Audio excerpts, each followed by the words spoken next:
Bonjour, je suis Abdelhamid Othmani, je suis professeur d'économie. Je vais commencer par la fin, concernant les sanctions sur le pétrole Oui. russe. Bon, comme vous le savez bien, effectivement, c'est des sanctions vraiment très très importantes dans le cadre du conflit Mhm. russo-ukrainien. Donc là, par rapport aux conditions que exige, par exemple, Budapest par rapport en termes de sanctions, pour Mhm. accepter ces sanctions-là, qu'est-ce que vous avancez concrètement, par exemple, pour qu'on puisse vraiment, pour que l'Europe puisse vraiment passer cet accord Mhm. Mhm.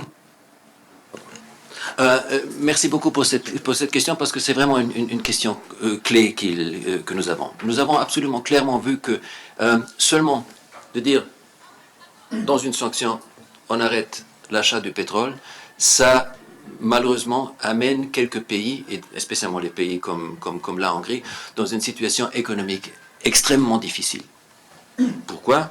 Parce que si on n'a pas la possibilité d'utiliser la raffinerie que nous avons, si on voit que le prix du pétrole va monter comme ça arrive maintenant dans beaucoup des pays de l'Union européenne, naturellement ça a tellement des effets secondaires qui vont arriver à l'économie hongroise, que ça serait une chose qui serait très difficile à gérer pour nous en Hongrie, parce que aussi ça serait très difficile de convaincre les gens jusqu'à quel point ils sont prêts aussi de accepter les décisions que le gouvernement fait, et ça aura des grandes complications. Une chose que nous savons depuis très longtemps, c'est que c'est très dangereux quand on est tellement dépendant d'un pays et d'une source d'énergie.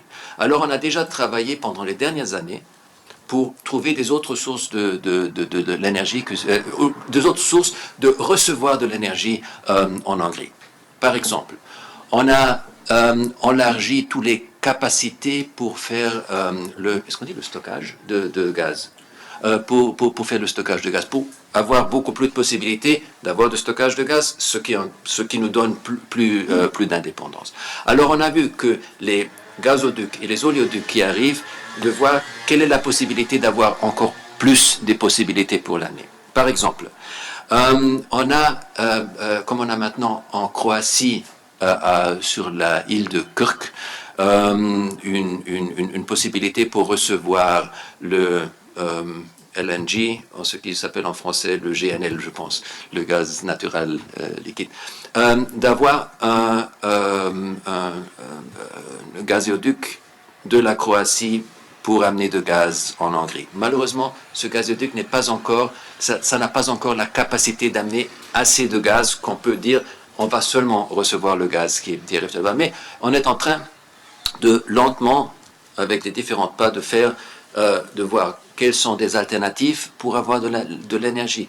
Aussi, pour nous, c'était très clair que si on voit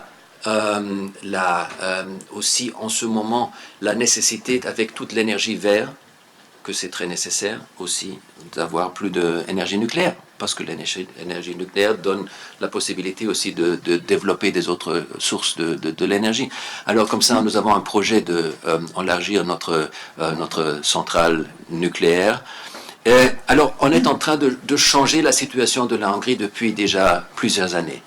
Mais on n'est pas là. On a encore besoin de quelques années pour vraiment arriver à la possibilité d'avoir une diversification des sources d'énergie pour que ça arrive. Ça nous a amené à la situation que nous avons expliquée à l'Union européenne. Qu'est-ce que c'est la situation en Hongrie et pourquoi la situation en Hongrie est par exemple différente avec la situation du Portugal. Parce que le Portugal n'a absolument pas de problème de dire demain on reçoit plus de gaz et de pétrole de la Russie, parce que je pense là c'est moins de 5% de l'énergie qui arrive de cette source. Alors pour nous c'est très différent. Alors, et vous voyez, c'était aussi une chose qui est très importante dans l'Union européenne, que les pays se mettent à prendre des décisions tellement importantes, qui sont à prendre, parce que je suis absolument en faveur de faire des sanctions, mais il faut trouver une position qui est possible pour tous les pays de l'Union européenne, de le représenter ensemble, qu'on parle avec une voix et qu'on prend des positions unanimes. Parce que si on quitte cette unanimité, l'Union européenne va entrer dans un territoire très, très difficile. Parce que comme ça, avec l'unanimité, tous les pays peuvent vraiment expliquer qu'est-ce que c'est la situation, pourquoi est-ce que nous avons, pourquoi est-ce qu'il faut prendre les différentes positions.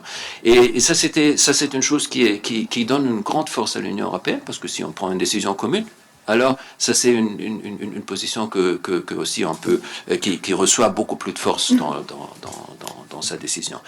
Alors, ça, c'était de l'importance pour nous d'expliquer la situation de la Hongrie, de présenter qu'est-ce que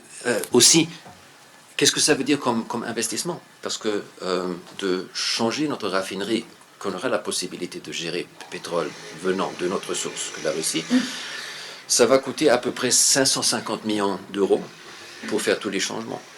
Alors, de élargir les gazéoducs et oléoducs qui arrivent de la Croatie, ça va aussi coûter 220-230 millions d'euros. Alors ça c'est vraiment beaucoup d'argent qu'il faut investir pour la Hongrie pour faire tous ces changements. C'est une chose que nous sommes prêts à faire, nous avons le fait dans les dernières années, et maintenant avec cette solution qui est arrivée les derniers jours, alors ça c'est une position qu'on peut vraiment, en ce qui concerne l'énergie, présenter en commune. Merci bien. Monsieur Houser. Excellence, merci. Excusez-moi d'être l'avocat du diable. Oui. Le pétrole Oural est à peu près exactement le même que le pétrole irakien Kirkuk, par exemple. Et une raffinerie travaille avec un mélange. Même les raffineries qui ont été construites principalement pour un pétrole. Donc, l'argument technologique que vous avez mis en avant tient difficilement. Je me permets de vous le dire parce que ce sont des techniciens qui vous ont dit ça et vous les croyez. Oui. Mais moi, je m'inscris un peu en faux. Donc, je pense que vous êtes tout à fait sincère. Deuxième argument. Des raffineries, il y en a plein en Europe. Il y a même des raffineries qui sont à la veille d'être fermées parce qu'on considère que l'ère du pétrole est en train de se terminer et on a une trop grande capacité de raffinage. Et il est très possible de mutualiser la distribution de produits pétroliers. Donc on peut fermer cette raffinerie, même si elle est moderne, même si elle est grande.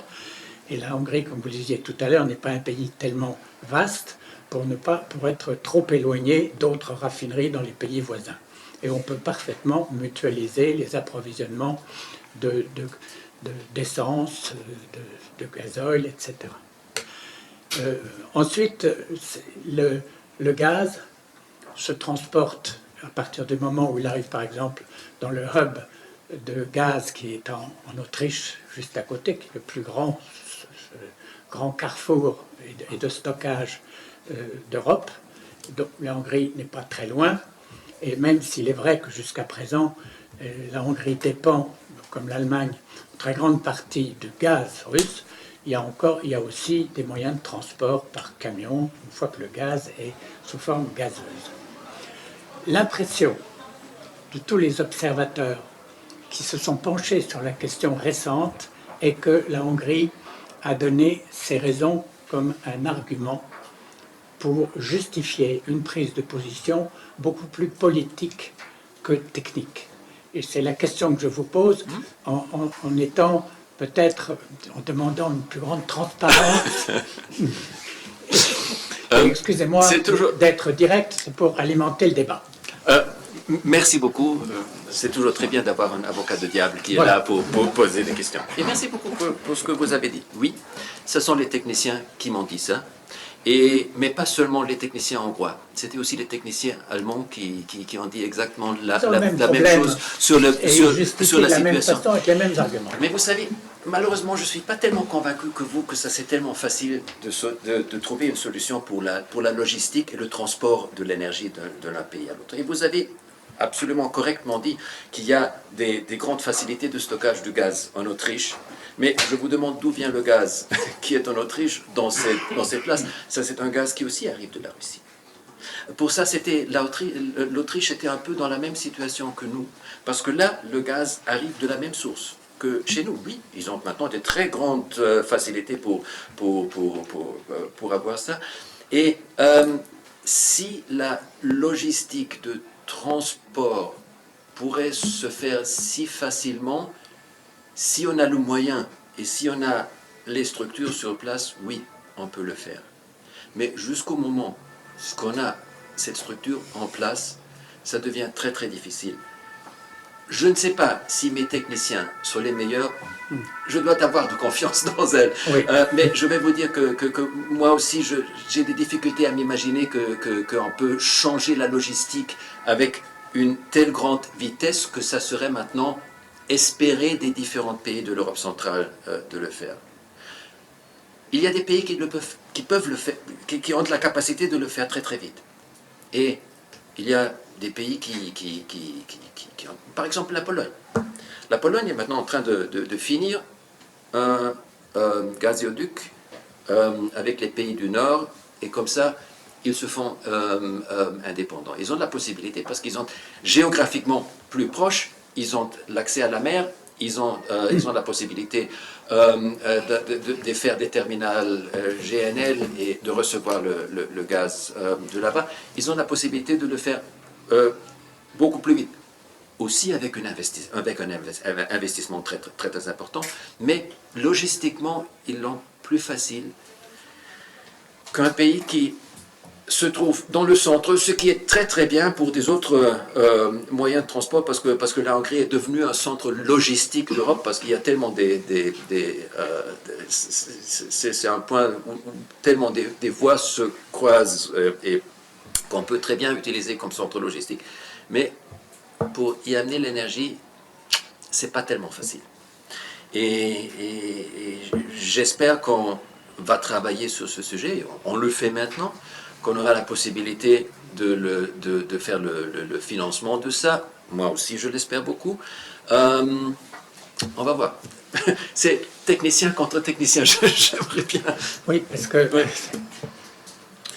Je peux seulement vous dire qu'est-ce que sont mes informations. Parce que moi je ne suis pas un spécialiste dans des questions de transport, logistique de l'énergie. Une autre question. Oui. Supposons qu'il y ait un doute sur le caractère ponctuel de cette objection et qu'on cherche à savoir si la Hongrie n'aurait pas d'autres raisons beaucoup plus profonde, beaucoup plus politique, de ne pas se fâcher avec la Russie. Qu'est-ce que vous savez, c'est une chose que je lis toujours, et ça, je dois franchement vous dire, c'est une chose qui m'agace beaucoup quand je lis toujours que la Hongrie, c'est le cheval de Troie de la Russie et des relations que nous avons avec la Russie. Si on voit les faits, si on voit les relations commerciaux, si on voit les relations politiques, la Hongrie est un pays qui a toujours suivi une politique très pragmatique vers la Russie. Nous connaissons notre histoire de notre pays, nous connaissons notre position géographique, et on voit qu'on a eu la nécessité d'avoir des relations claires, définies et vers la Russie, parce que on était dans la situation de devoir recevoir l'énergie de là-bas. On a travaillé sur cette base. La Hongrie, malheureusement, historiquement, a eu des expériences avec les grands voisins qui n'étaient pas toujours très positifs. Mais on a vu la nécessité vraiment d'avoir un contact pragmatique avec la Russie. Un contact pragmatique que beaucoup des autres pays de l'Union européenne ont fait d'une manière pareille, mais il y avait aussi des autres pays qui étaient beaucoup plus proches que la Hongrie de la Russie. On était toujours dans des relations très, très claires, définies, très visibles pour tout le monde qu'on a parlé. On a parlé sur des questions de l'énergie, mais aussi sur des autres questions. Mais il n'y avait pas une grande différence entre la Hongrie avec des autres pays de l'Union européenne. Et aujourd'hui, toujours dire que la Hongrie fait une politique spéciale où ils ont des intérêts spéciaux pour représenter une projetée avec la Russie, c'est pas vrai. Je peux vous dire que on est très clair, et notre Premier ministre, quand la guerre en Ukraine a commencé, il était très très clair avec sa position qu'il a présentée, où la Hongrie se trouve. Nous sommes des membres de l'Union européenne, nous sommes des membres de la famille européenne. Il faut prendre des positions communes dans l'Union européenne, mais naturellement, jusqu'on arrive à des positions communes, c'est normalement ça c'est une discussion entre des membres de la famille pour trouver une position commune, mais si on l'a pris, c'est fait. Merci beaucoup. Merci beaucoup. Est-ce qu'il y a d'autres questions? Merci, monsieur l'ambassadeur. Je suis Nassir Ahmad, chef missionnaire de l'association Ahmadiyya en France. Je ne sais pas comment formuler ma question, mais si c'est mal formulé, il ne faut pas... OK. Par exemple, est-ce que vous apercevez ou voyez ou prévoyez une sorte de mécontentement de certains pays importants de l'Union européenne concernant vos relations avec la Russie à l'égard de gaz ou de pétrole? Oui, vous avez raison. Il y a, on voit des critiques, on voit aussi des critiques des différentes parlementaires des autres pays de l'Union européenne. On voit des critiques dans le Parlement européen et dans les institutions de l'Union européenne. Mais je vois que ça, c'est plutôt une critique qui est faite par des personnes qui, malheureusement, ne connaissent pas très bien la géographie et l'histoire.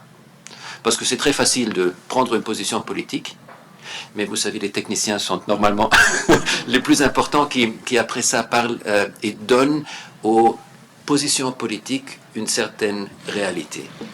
Et oui, je vois qu'il existe un débat sur la position qui était prise par la Hongrie. Je pense, nous avons eu et nous avons reçu la possibilité d'expliquer pourquoi nous prenons quelques positions que quelquefois ne sont pas trop acceptées par la majorité des autres, mais on n'a jamais voulu être à côté de la majorité parce qu'on a essayé de présenter la position hongroise que nous avons. Et à la fin, c'est toujours pour moi le plus important que les spécialistes se mettent ensemble, ils trouvent une solution, et les politiciens font les déclarations, quelquefois, très souvent, aussi très critiquant, mais on est bien quand chaque matin on peut regarder dans le miroir et dire « Bonjour, c'est moi, j'ai pris ma position, j'ai dit qu'est-ce que je vois nécessaire ». Merci beaucoup. Merci bien. Madame Lalande. Monsieur l'ambassadeur, je voulais vous demander ce que vous aviez pensé de la position de Monsieur Macron, notre président, oui, concernant le vote à l'unanimité au sein de l'Europe, qui a été une vraie question, un vrai débat. Oui, et... Je sais très bien. C'est naturellement une question où on se trouve et d'où on s'approche dans un débat. Si on s'approche avec d'un côté d'un pays qui a plus de facilité de gérer une majorité pour son opinion, naturellement on est très en contre de l'unanimité, parce que l'unanimité, ça crée toujours des problèmes. Parce que l'unanimité, ça donne aussi aux pays petits, aux pays moyens, la possibilité de présenter leur position. Mais du point de vue des pays moyens et des pays petits, c'est quelquefois nécessaire d'avoir la possibilité, de recevoir la possibilité vraiment de présenter sa position, de présenter les difficultés qu'on voit, de présenter pourquoi est-ce qu'on dit une critique. Et je pense, si on quitte l'unanimité, il y aura, pas pour l'Hongrie, mais aussi pour des autres pays, dans des autres questions, il y aura une profonde frustration. Parce que le pays va dire, qu'est-ce que je peux faire? Moi, je suis ici, il y a une majorité qui arrive, et dit ça c'est la position qu'on va prendre, et moi j'ai absolument pas de possibilité aussi devant ma population, devant les personnes qui m'ont voté, les personnes qui m'ont donné une majorité dans mon pays. Qu'est-ce que je peux faire? Pour ça, je pense que c'est une très bonne chose de l'Union européenne qu'on a cette unanimité, qu'on donne la possibilité aux différents pays, qu'on peut parler quelles sont les questions où on a besoin d'une unanimité et quelles sont les questions où on n'aura pas la nécessité d'avoir une unanimité, et de quelle sorte de majorité on parle. Est-ce qu'on parle une majorité de la population des pays, parce que aussi là on a beaucoup des possibilités pour trouver une solution, comment le faire, mais aussi cette décision doit être prise par tous les pays ensemble, qu'il n'y a pas une grande frustration aux pays qui ont peur comment est-ce qu'on aura la possibilité de présenter sa position. Alors, c'est un débat très nécessaire. C'est pas le seul débat dans l'Union européenne, ce que nous avons sur les mécanismes. On a maintenant encore beaucoup plus des débats sur aussi les idées du président Macron avec l'idée des différents pays qui s'approchent politiquement à l'Union européenne et tout ça. Un débat très très intéressant, très très important, et j'espère qu'on... Mais vous savez, on a besoin de beaucoup plus de débats sur des questions européennes et beaucoup moins de débats sur des questions nationales et des partis politiques. Moi, je suis tellement... Vous étiez au Parlement européen. Vous savez quelle institution fantastique c'est ce Parlement européen. Travaillons pour donner plus de visibilité au Parlement européen, aux institutions européennes, et faisons un débat vraiment bien et valable sur le futur de l'Union européenne, parce que ça serait une chose qui aurait très très important pour l'Union européenne. Merci beaucoup. Merci bien. Il y a d'autres questions? Oui. Bonjour, je suis Alina de l'ambassade de Moldavie et je voudrais savoir quels sont les mécanismes et les solutions utilisées en Hongrie en vue de lutter contre l'inflation qui est très galopante aujourd'hui et pour assurer le pouvoir d'achat de la population. Merci beaucoup pour cette question.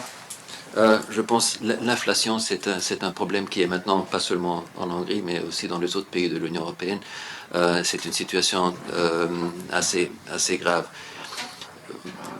Vous savez, nous avons fait une chose qui des autres pays de l'Union européenne n'ont pas fait. C'était avec le prix de notre pétrole, parce que le gouvernement a décidé de arrêter le prix de pétrole à un certain niveau.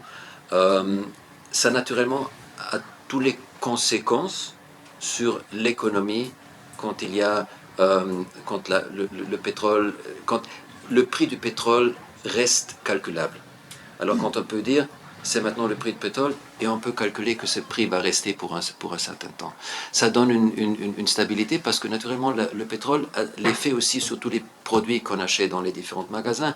Ça a tellement des implications dans l'économie que ça c'était une chose qui était très forte. Mais je dois dire, nous on n'a pas réussi à freiner l'inflation. L'inflation est ralentie, mais elle est là, elle est visible, et il faut penser qu'est-ce qu'on pourra faire comme des autres pas dans le futur pour arrêter ça. Vous devez savoir qu'on sort d'une grande crise avec le Covid, qui a eu des graves problèmes pour l'économie globale, mais pas seulement dans l'Union européenne, qui a créé beaucoup de problèmes pour l'économie. Maintenant, nous sommes entrés dans une autre crise qui aussi ne fait pas plus facile la vie pour l'économie. Je le laisse aux grands économiciens de trouver quelque chose, de savoir qu'est-ce qu'on peut faire contre l'inflation. On fait des petits pas, on essaie d'arrêter donner certaines garanties à notre secteur économique pour freiner l'inflation. On va voir. Je pense qu'on va avoir beaucoup plus d'inflation dans les mois et dans les années à venir. Merci bien. Il y a d'autres questions? Monsieur l'ambassadeur, quel est votre point de vue sur les échanges franco-économiques entre votre pays et le nôtre? Vous savez, j'étais ravi de voir que les relations économiques sont très bien. Le premier contact que j'ai fait, c'était quand le Premier ministre m'avait demandé de devenir ambassadeur à Paris, parce que ça c'est toujours le temps le plus important pour l'ambassadeur, parce qu'il se prépare, parce qu'il est dans son pays, il se prépare pour son poste. Et moi j'ai eu la chance d'être en très bonne relation avec l'ambassadrice de France à Budapest, et elle m'a donné la possibilité de me rencontrer avec tous les dirigeants des différentes grandes compagnies françaises en Hongrie. Et naturellement, c'était pour moi intéressant de savoir est-ce qu'ils sont contents, qu'est-ce qu'on peut changer, comment est-ce qu'ils voient la situation. J'ai vu qu'ils sont très contents avec la situation là-bas, et ce qui était pour moi beaucoup plus important, qu'ils ont presque toutes les différentes compagnies ont parlé de élargir les activités qu'ils ont en Hongrie. Ce qui est toujours un bon signal, parce que si quelqu'un n'est pas content, il ne va pas élargir les activités dans le pays.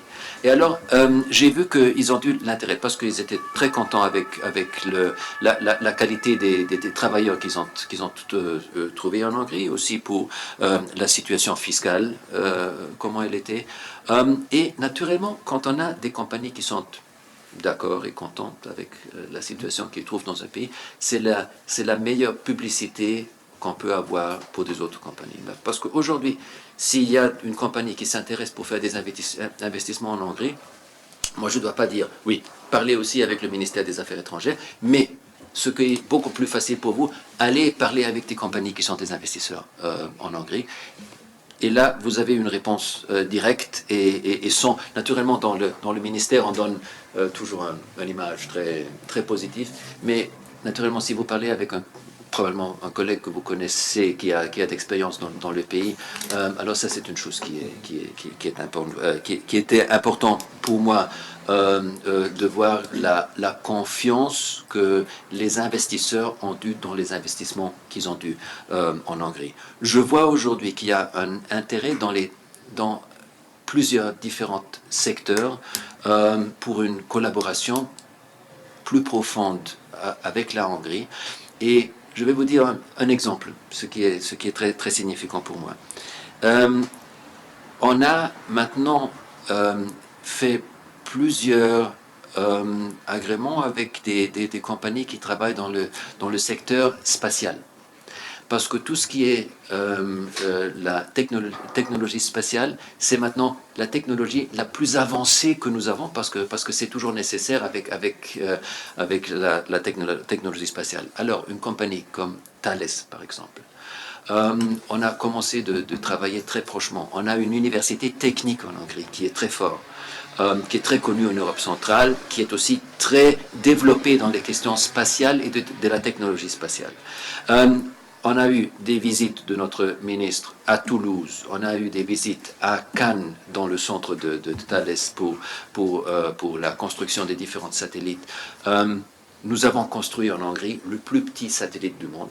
Petit pays, petit satellite, mais il fonctionne très très bien. Alors on est aussi dans la construction des satellites et de développement technologique, parce qu'il y a beaucoup de monde qui est très très intéressé dans ce secteur. Il y a beaucoup de compagnies hongroises qui travaillent dans ce secteur, d'avoir des partenariats entre la Hongrie et la France dans ce secteur. Mais il y a beaucoup plus de secteurs, mais je vous donne ça comme un exemple.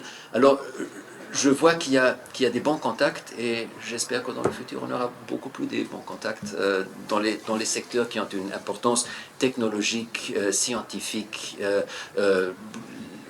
collaboration mutuellement dans les différents secteurs qu'on travaille. Merci beaucoup. Merci. Il y a d'autres questions?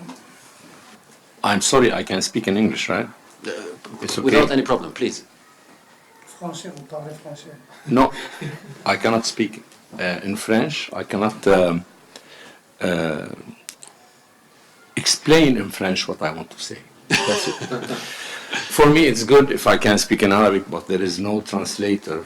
Yeah, this is... And my Arabic is unfortunately not very existent. This is always, we face this in all conferences, that there is no translation in Arabic, French, English. This is, I'm Wasim Abi Rafi'. General Secretary of Southwest Asia and North Africa of Arabophone. My question will be more politic than anything, and it will be clear. Yeah. After the conflict that happened in Ukraine from United Russia, what we see that everybody was waiting to United States what to say. And after that, we saw that all leaders followed the direction of United States. I mean, they don't discuss in the reason that makes the conflict. They start to make the sanctions, and then the sanction will not lead to have a solution in Ukraine. Anyone read in history and in politics and in geopolitics, they can know that the problem between Ukraine and Russia is very deep, then the sanction will solve it. Any serious, any logical, he knows that these sanctions will not solve this solution. So my question now, this is my point of view. My question now for you, Hungary, which has a good decision, I adapt the decision of Hungary because their geopolitical places and the history between Hungary and Russia. But do you think that in United European, the European leader really, they want to solve this solution, or they don't have any mean to do? Just they are starting what United States will do, and United States will not find for the solution. It's not searching for solution. It's searching just to abuse this conflict to let Russia go down. That's my point of view. As I catch my identity while I'm sitting here in France, I'm living in France for many reasons. It's not just because I want to sit in France, but every people, every country has its identity.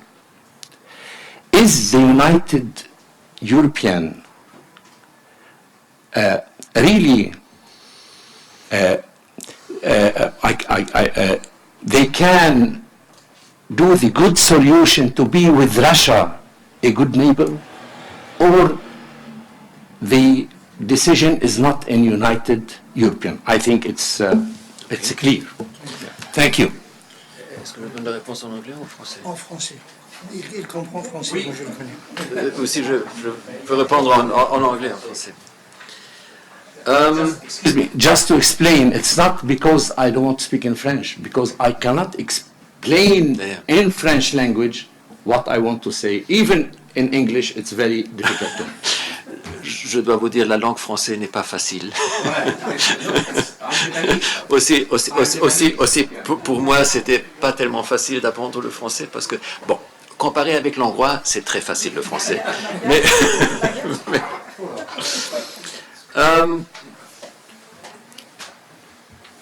je dois vous dire une chose. Si on voit à l'origine de ce conflit, qu'est-ce que c'est une guerre?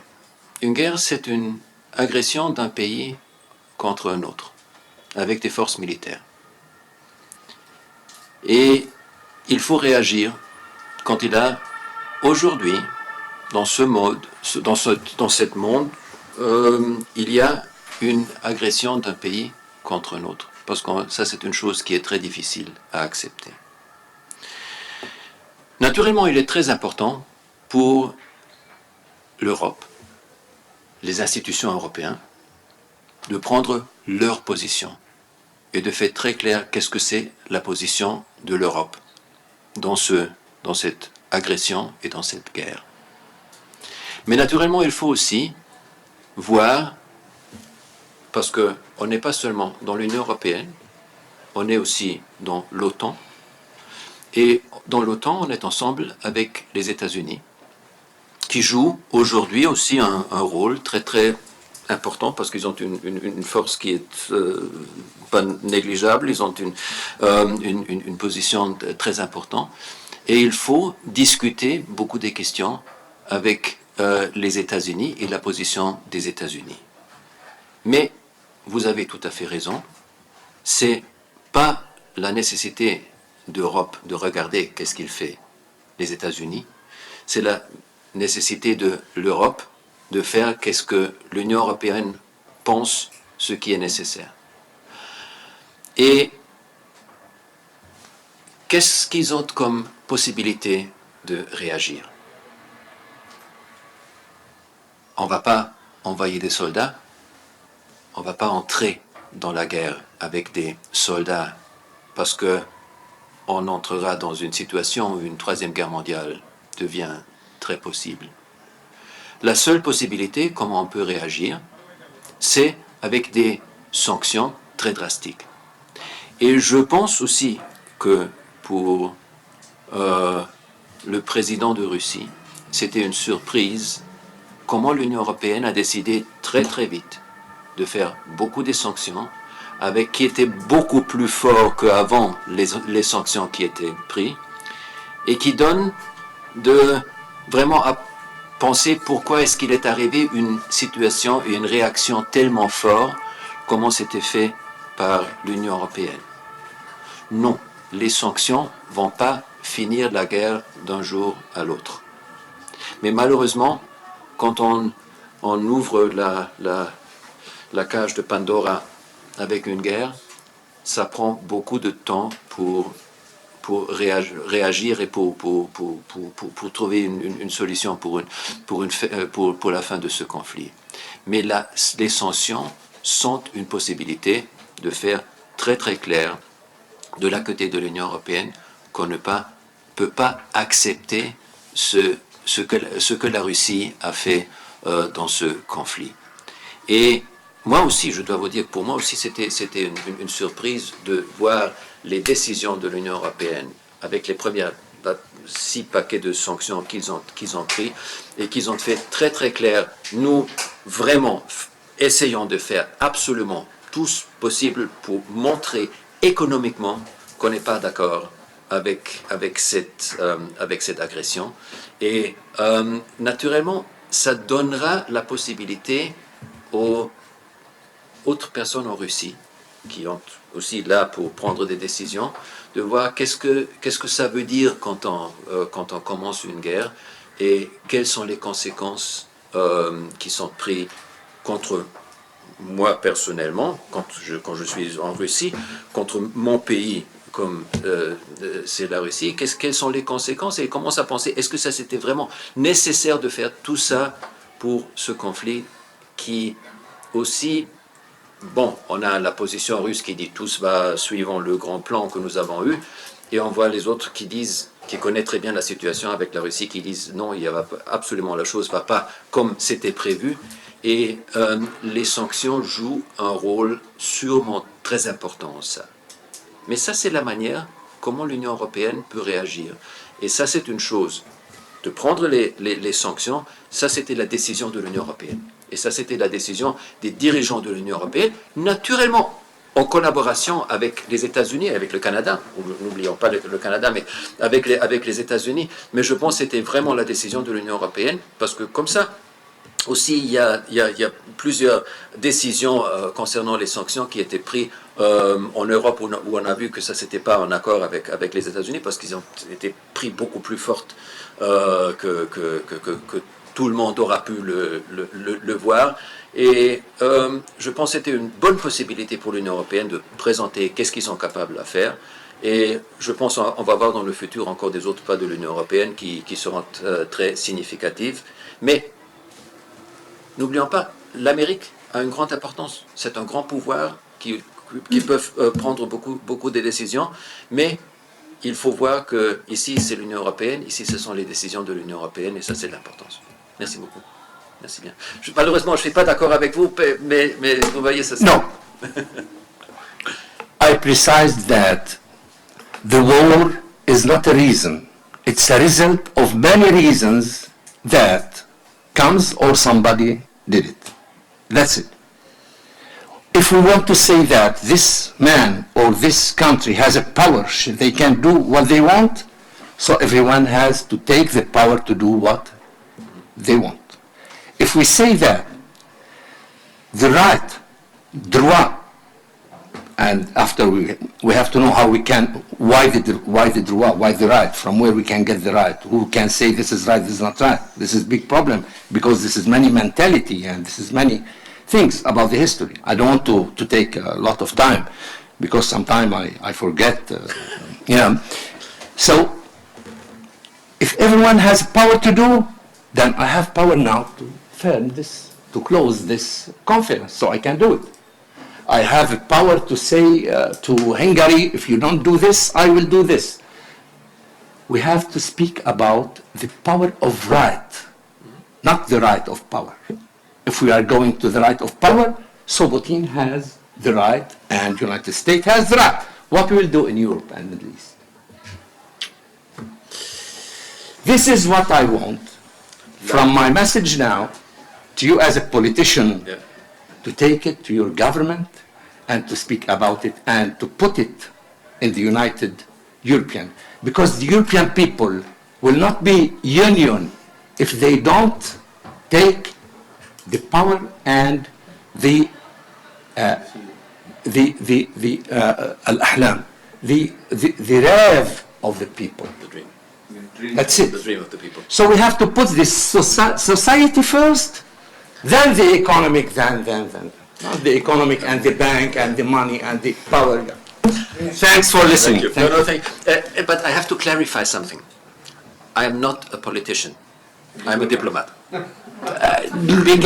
If there is a politician, I am a diplomat. There is no difference. Everyone, any human, Homo sapien is a politician. The politic is our food every day. But you are right in what you say. Yeah. It's my task to bring opinions to the government to explain them. If you are agree with me. Of course. Thanks. Thank you. Thank you. Merci beaucoup pour la deuxième fois. Tenant compte de ce qu'il a dit et votre réponse. Ok. J'ai écouté à la télévision française. Je pense que c'était le ministère des Affaires étrangères qui a dit cette guerre est entre la Russie et l'Ukraine. Il y a eu aussi une autre idée que s'il y a eu la troisième guerre mondiale, ce sera entre la Russie et l'Europe. Alors, quel est votre pressentiment que cette guerre restera entre la Russie et l'Ukraine et il y aura la fin très prochainement ou ça va s'étendre vers les autres pays et on espère la paix. Moi, je suis optimiste, mais j'aimerais bien avoir une boule de cristal pour regarder dedans et pour dire qu'est-ce qui va arriver. Je vais vous dire une chose. Il n'y a pas une guerre entre la Russie et l'Europe. Parce que s'il y a la troisième guerre mondiale, c'est entre la Russie et l'OTAN. Et l'OTAN, c'est beaucoup plus que l'Europe. Et pour ça, vraiment, je pense qu'il n'y a personne qui veut avoir une guerre mondiale. On a eu maintenant un siècle, le XXe siècle, qui a montré quelle catastrophe c'est une guerre mondiale. On a eu la Première Guerre mondiale, on a eu la Deuxième Guerre mondiale. On voit qu'est-ce que ça... Après la Deuxième Guerre mondiale, on a eu une période de paix qui a commencé en Europe et on a pensé vraiment, tout le monde a pensé vraiment une guerre en Europe, est-ce que ça sera encore possible et pourquoi est-ce qu'on parle d'une guerre en Europe? Il y avait des politiciens et des diplomates qui ont dit attention, une guerre est toujours possible et pour ça il faut pas penser qu'une guerre sera impossible sur le continent européen. Si vous auriez parlé il y a un an, il y a 5 mois avec des personnes, beaucoup de monde vous aurait dit une guerre en Europe sera pas possible. malheureusement, on a vu la différence. Et on voit chaque jour dans la télévision quelles sont les conséquences d'une guerre. On voit les images de Mariupol, on voit les images des grandes villes en Ukraine, on voit la destruction sur place et qu'est-ce que ça veut dire une guerre pour un pays. Et alors, c'est une guerre entre deux pays. Si on parle maintenant d'une troisième guerre mondiale, la destruction sera encore pire et encore plus catastrophique. Alors pour ça, je pense qu'il n'y a pas d'intérêt pour personne pour avoir une troisième guerre mondiale. Alors qu'est-ce qui va se passer maintenant? Aucune personne ne le sait. Je pense que c'est très très difficile à prévoir qu'est-ce qui va se passer, où la guerre va s'arrêter, quand est-ce que des négociations vont recommencer pour vraiment donner une substance pour des possibles négociations. Je pense que pour tout le monde, la chose la plus importante, c'est d'avoir une manière ou l'autre rétablir la paix, parce que la destruction et le désastre. Et je dois vous dire une chose, j'ai beaucoup des amis qui travaillent jour et nuit à la frontière entre la Hongrie et l'Ukraine, et qui travaillent avec les réfugiés ukrainiens qui arrivent de l'est du pays à la frontière. Et ce qu'ils racontent là, de la situation comme elle est dans la guerre, c'est tellement horrible et on voit que ça c'est tellement proche de nous. Chez nous en Hongrie, c'est le pays voisin, mais ici en France, ça c'est très proche de la France. Ça c'est une chose qui est vraiment devant notre porte. Alors il faut faire absolument tout ce qui est possible pour arrêter cette guerre et pour rétablir la paix, parce que c'est une catastrophe, et d'avoir une troisième guerre mondiale, ça serait le désastre. Oui. Merci beaucoup. Raphaël Berland, journaliste. Alors j'ai deux questions à vous poser. La première, elle m'est inspirée par le livre de Jean Ziegler, je crois, qui s'appelle La haine de l'Occident, où on se rend compte que des diplomates de pays du tiers-monde, entre guillemets, élevés pourtant un peu à la sauce occidentale, ont du mal un peu avec l'Occident, voire développent même une haine de l'Occident. Alors, peut-être une des choses qui engendre ça, c'est le deux poids, deux mesures, le double standard dans l'interprétation du droit international. Beaucoup d'observateurs, moi y compris, ne comprennent pas bien pourquoi le Kosovo pourrait déclarer son indépendance de la Serbie et pas les républiques du Donbass. Qu'est-ce qui justifierait au niveau du droit international ou même de la morale que dans un cas on puisse le faire et que dans l'autre cas on ne puisse pas le faire? Donc ça, c'est un petit peu cette interprétation du droit international par les pays qui sont pourtant ceux qui vont plus participer à l'écrire. Je parle des pays occidentaux et les États-Unis en tête. Et ça fait penser d'ailleurs une petite aparté au lapsus de George W. Bush, qui a parlé d'un homme qui avait décidé d'envahir un pays, et puis il voulait dire l'Ukraine, il a dit l'Irak. On peut penser le destin est coquin parfois. Voilà, c'est peut-être ça aussi qui fait que les gens ont du mal à comprendre pourquoi des pays ont le droit d'enclencher des guerres et que c'est vendu à l'opinion publique occidentale comme des guerres justes, et pourquoi la guerre de la Russie, ce serait une guerre injuste. Donc ça, c'est ma première question. La deuxième question, ça concerne la guerre en Ukraine. D'après moi, et d'après certains observateurs, elle n'a pas commencé en 2022. Elle a commencé, la guerre en Ukraine, en 2014, à partir du moment où il y avait des Ukrainiens qui étaient bombardés par le pouvoir central.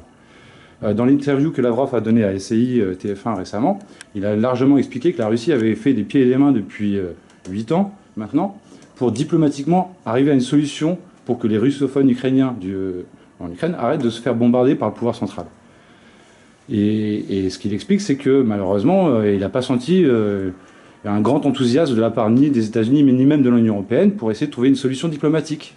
Et les accords de Minsk ont été plusieurs fois violés, plutôt côté ukrainien.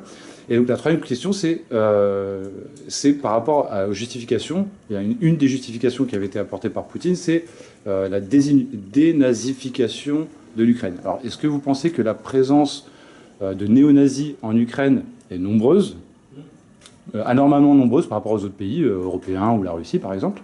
Est-ce que ces gens-là qui ont parfois, on a vu le documentaire de Paul Moreira, de Première Ligne sur Canal+, qui a montré le massacre d'Odessa, fait par des gens manifestement d'extrême droite, hein, donc il y a d'un côté le Pravi Sector, puis de l'autre côté le bataillon Azov qui est devenu le régiment Azov et qui est armé, y compris par l'Occident. On l'a vu donc après la prise de Azovstal, par les images qui circulent sur les réseaux sociaux, mais pas qui circulent sur les médias occidentaux, à quel point les tatouages avec Hitler, la croix gammée, etc., et les sigles SS nazis étaient très nombreux. Et ça semble émouvoir personne. Je ne comprends pas en fait ce double standard permanent de l'Occident. Est-ce que vous avez une réponse à m'apporter à ça, s'il vous plaît? Ça sent beaucoup des questions que vous posez. Premièrement, je commence avec la dernière question que vous avez dit.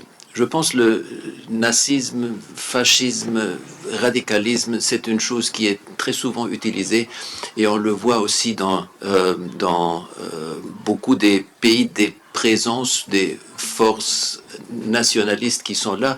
On le voit aux États-Unis, on le voit en France, on le voit en Allemagne, on le voit une documentation. Vous pouvez trouver des images presque sur tous les pays où il y a des groupes qui sont radicaux, se présentent devant la presse pour être pour présenter un peu le radicalisme des différents groupes. De prendre ça comme excuse pour commencer une guerre dans un autre pays, je pense l'équilibre est absolument parti, parce que si vous voyez la destruction qui est faite par la machinerie de guerre en Ukraine, et prendre l'excuse pour mettre cette machinerie de guerre en marche quelques images d'un groupe nationaliste qui existe en Ukraine, je pense qu'il est beaucoup plus important de voir comment se passent par exemple les élections dans un pays, la présence des différentes partis politiques, la possibilité des différentes partis politiques pour se représenter et pour se manifester dans le pays. Je connais plusieurs personnes qui étaient des observateurs dans les dernières élections en Ukraine, qui ont dit le changement politique qui s'est fait pendant les dernières années en Ukraine, aussi les différents éléments démocratiques qui se sont mis dans la politique en Ukraine, la préparation des élections, ça c'est beaucoup plus important que la présence de quelques groupes radicaux qui sont là. C'est une question politique. Je vous interromps. C'est pas la présence qui me pose question, c'est l'impunité suite à des massacres. Je parle du massacre d'Odessa en particulier. L'impunité vis-à-vis des... Vous savez, si vous parlez de massacre d'Odessa, il faut parler de ce qui est arrivé en Crimée, c'est ce qui est arrivé dans l'Ukraine des Est,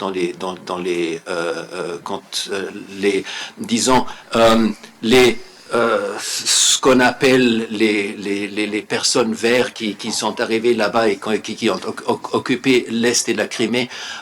Ça, c'était aussi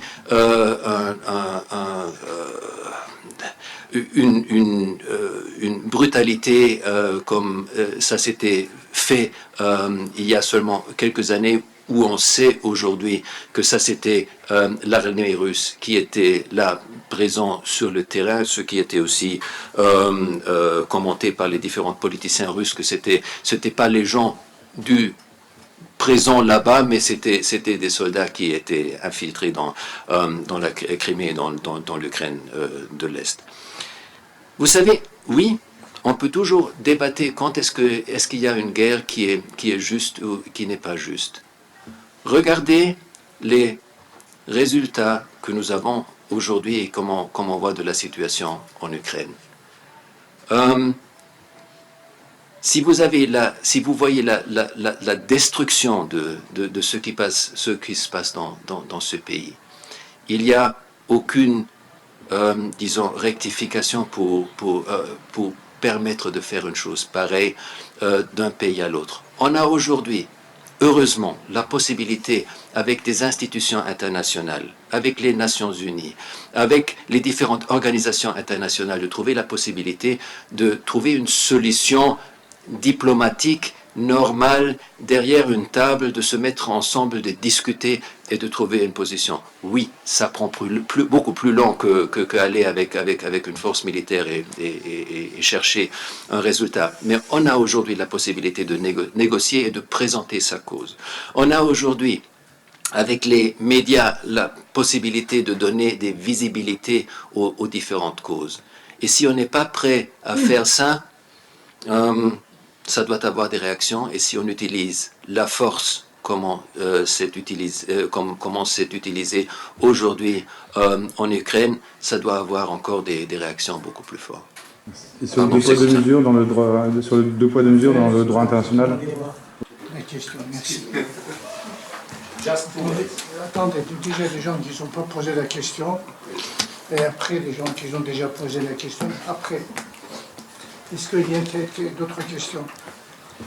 Bon, c'est moi déjà, j'ai une question concernant... Vous avez évoqué la politique de votre pays avec la France, avec l'Europe, avec la Russie, avec les États-Unis. Avec la Chine, comment ça se passe? Ouvrons toutes les questions.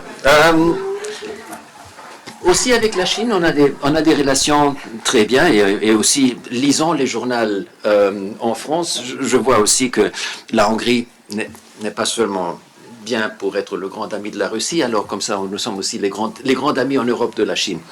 Encore une fois, grande surprise pour moi, parce que vraiment, j'essaye toujours, quand je lis quelque chose, de donner des faits pour voir vraiment, est-ce qu'il y a des chiffres qui nous montrent que la relation entre la Hongrie et la Chine est beaucoup plus proche que des autres pays.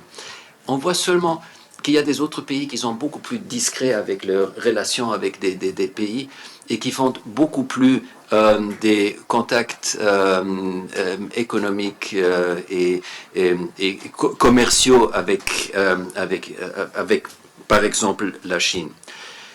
La Hongrie a reçu une certaine visibilité parce que il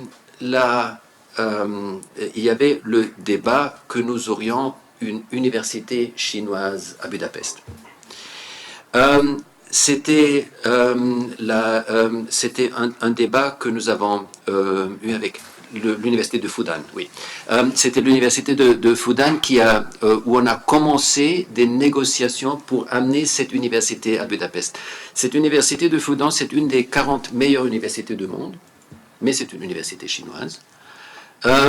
Et on a commencé pour voir, parce que en Hongrie, on est très intéressé, et spécialement parce que je vous avais dit, la technologie et les nouvelles technologies ont une importance très importante pour nous, de voir comment est-ce qu'on peut collaborer ensemble avec les différentes universités. Alors, on a commencé de parler avec l'université de Fudan, qui est une des meilleures universités du monde. On a vu que l'université de Fudan a des campus beaucoup aux États-Unis. Dans les autres pays de l'Union européenne, ils ont déjà des collaborations avec des universités. Alors, on a pensé, si on aura la possibilité d'avoir une dépendance de l'université de Fudan à Budapest, ça pourrait être très bien pour nous. Ça nous a ouvert un débat énorme. Comment est-ce qu'on ose d'avoir ce contact avec l'université de Fudan? Alors, en Hongrie, on a dit, bon, ça c'est un tellement grand problème, on va faire un référendum sur cette question, on va voir quelles sont les possibilités pour le faire. On ne veut pas faire quelque chose qui sera critiqué par absolument tout le monde, on va essayer de trouver une solution qui sera faisable, négocions de ça. Dans la presse entière, c'était déjà le contrat est signé, la construction se va faire, tout ça, dans un moment où on a commencé de penser à faire cette chose. Moi, personnellement, je pense que tous les contacts entre les différentes universités sont très utiles parce qu'ils donnent des possibilités aux étudiants d'apprendre comment est-ce qu'on travaille dans un autre pays à l'université, comment on travaille dans une université américaine, comment on travaille dans une université chinoise, comment on travaille dans une université dans les autres pays de l'Union européenne. Ça aura donné aux Hongrois, mais aussi aux autres, la possibilité d'avoir cette expérience de travailler avec une autre université. Si vous voyez les investissements asiatiques en Hongrie, vous voyez qu'il y a deux pays qui sont beaucoup plus présents que la Chine, c'est le Corée du Sud et c'est le Japon, qui ont fait beaucoup des investissements en Hongrie, et spécialement le Corée du Sud, parce que, comme vous savez, en Hongrie, on est très fort dans la production des voitures. Et on produit le Audi, le BMW. Alors on a la production des batteries qui est faite par des compagnies de Corée du Sud qui sont très actifs en Hongrie. On a des investissements japonais en Hongrie, mais naturellement on a aussi des investissements chinois là-bas. On a toujours eu un contact très pragmatique avec la Chine pour voir où est-ce qu'on a la possibilité de collaborer ensemble. Mais là, on n'était pas plus fort que des autres pays de l'Union européenne. On a essayé de faire le meilleur. Par exemple, la chose qui a aussi reçu une grande visibilité, c'est on a maintenant cette ligne des trains de la Chine convenant pour entrer en Europe. Il y avait un grand central logistique qui était prévu dans l'est du pays. Maintenant, c'est très proche de la frontière avec l'Ukraine, alors le projet est en ce moment arrêté. Mais les relations étaient normales, économiques. En Hongrie, on pense très souvent à l'économie. Et quelquefois plus forte à l'économie que les différentes questions politiques. On cherche des investissements dans le pays, on cherche la possibilité de développer notre économie. Et pour cette raison, on a naturellement aussi un contact avec la Chine qui est existant, qui est normal. Nos politiciens font des visites, mais pas plus fort ou pas moins fort que beaucoup des autres pays de l'Union européenne. Merci beaucoup. Merci bien. Ça, c'est certain. De toute façon, la clé de la paix, ça se trouve dans les mains d'économistes. Professeur Othmani. Donc je reviens juste, je suis désolé donc, de revenir à chaque fois sur le même sujet, hein, l'actualité malheureusement. Voilà, donc j'espère qu'on aura la fin très rapidement. Mais bon, selon vous, selon le point de vue hongrois, quel serait donc le scénario, le pire scénario qu'on puisse avoir par rapport à ce conflit pour ce ukrainien? Ça, c'est la première question. La deuxième, en ce qui concerne les réfugiés de guerre, donc ukrainiens ou syriens, qu'est-ce qui pourrait différencier les uns des autres? Merci beaucoup pour cette question. Je pense la première question, je peux répondre très très vite, parce que ça c'est la Troisième Guerre mondiale. La Troisième Guerre mondiale, ça c'est vraiment le résultat pire qui peut arriver de ce conflit. Et j'espère qu'on n'aura jamais la nécessité de parler de la Troisième Guerre mondiale qui commence là-bas, parce que ça serait une catastrophe mondiale, et j'espère qu'aucun politicien sera prêt à prendre une décision d'aller dans cette direction. J'espère qu'on ne va pas utiliser dans le conflit des armes qui seront des armes de très grande destruction nucléaire, biologique, chimique. J'espère que ça n'arrive pas. On ne sait jamais. On ne sait jamais, et ça c'est vraiment la situation pire qu'on pourra s'imaginer. Parce que la guerre, c'est le pire. Si on est encore sur une table, et si on parle, et si on a des négociations, c'est important, et il faut le faire. Mais que la guerre éclate, ça serait vraiment le pire. Pardon, qu'est-ce que c'est l'autre question? Oui, la question des réfugiés. Des réfugiés. Qu'est-ce que la différence entre les réfugiés? Vous avez tout à fait raison. C'est une question de définition, je vais vous dire une chose. C'est la définition de réfugié et c'est la définition de migrant. Le réfugié, c'est dans le pays voisin du conflit. C'est une question dans la définition. Un réfugié est un réfugié quand il est dans le pays voisin du conflit. Alors, un Syrien qui est en Turquie, il est un réfugié. Qui est au Liban, il est un réfugié. Quand il est dans les pays voisins, il est encore un réfugié. Quand il part de ce pays, il devient dans un migrant, parce que pour ça, c'est ce qu'on essaie d'avoir, s'il y a un conflit, s'il y a une catastrophe, d'avoir les personnes proches du pays où ils sont, qu'ils restent là-bas quand le conflit est fini, qu'ils ont la possibilité de retourner dans le pays le plus vite possible. Ce sont des réfugiés. Quand ils décident ils ne trouvent pas la possibilité dans les pays voisins pour être là. Ils commencent à chercher un pays ailleurs, ils vont aux États-Unis, dans les pays de l'Union européenne. Et c'est ce qu'on appelle la migration. En Ukraine, dans les pays voisins où ils arrivent, ils sont des réfugiés. C'est un Syrien qui arrive en Hongrie, il est un migrant. Un Ukrainien qui arrive en Hongrie, il est un réfugié.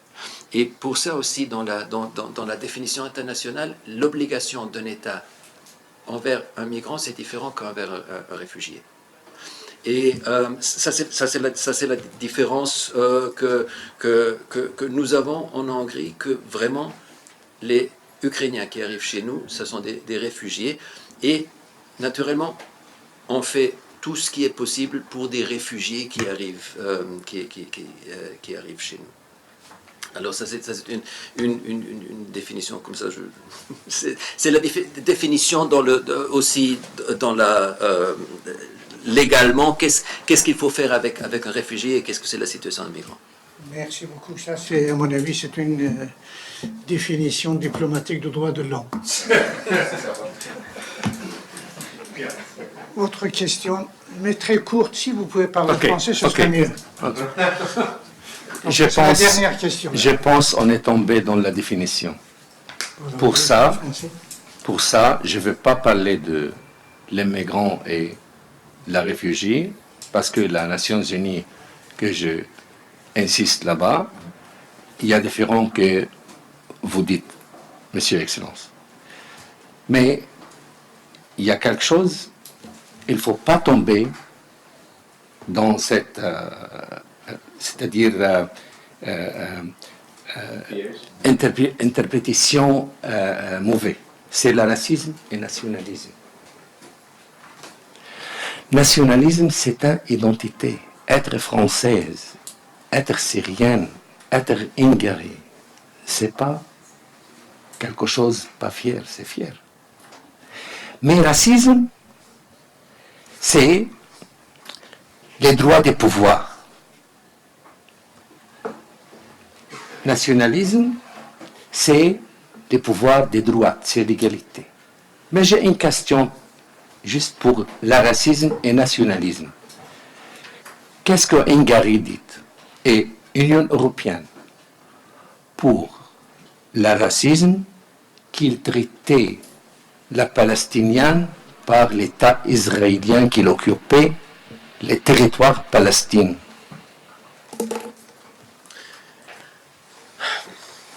Je dois vous dire une chose. Si on entre maintenant dans un débat sur la situation entre l'Israël et Palestine, je pense que ce n'est pas une dernière question parce que je peux pas vous donner une solution. Je ne peux pas vous donner une solution de cette question et pour ça, je pense que ça ne sera pas très utile parce que ça prendra beaucoup de temps. Vous parlez de racisme et de nationalisme. Je vous parle d'une autre chose. Et maintenant, je parle de l'Europe. Je parle du patriotisme. Parce que ça, c'est une chose qui est très différente au nationalisme et au racisme. C'est le patriotisme que nous avons aujourd'hui besoin en Europe. C'est quelqu'un qui respecte le voisin et qui aime son propre peuple. Et ça, c'est une chose qui malheureusement manque aujourd'hui. C'est le respect pour le voisin et c'est l'admiration pour son propre peuple, par son propre gens. Parce que le nationaliste, il adore soi-même et pour ça, il se sent plus important que les autres. Il regarde en bas aux autres. Le patriote aime son peuple et il respecte les voisins. Et ça, c'est une chose qu'il faut travailler, qu'un jour, nous sommes beaucoup plus des patriotes, beaucoup moins des nationalistes et beaucoup moins de racistes. Excusez-moi de ne pas entrer maintenant dans le débat d'Israël et des Palestiniens parce que ça va durer beaucoup de temps. Merci beaucoup. Bien, merci beaucoup, merci bien de votre présence, de votre analyse et surtout de votre patience. Non. Et nous espérons, de toute façon, vous avez montré, vous n'êtes pas simplement un homme de diplomatie, mais aussi vous êtes un homme de médias. Et nous espérons qu'on va vous recevoir prochainement sur un autre sujet et toujours en vous remerciant de votre présence. Merci beaucoup. Merci beaucoup. Merci bien.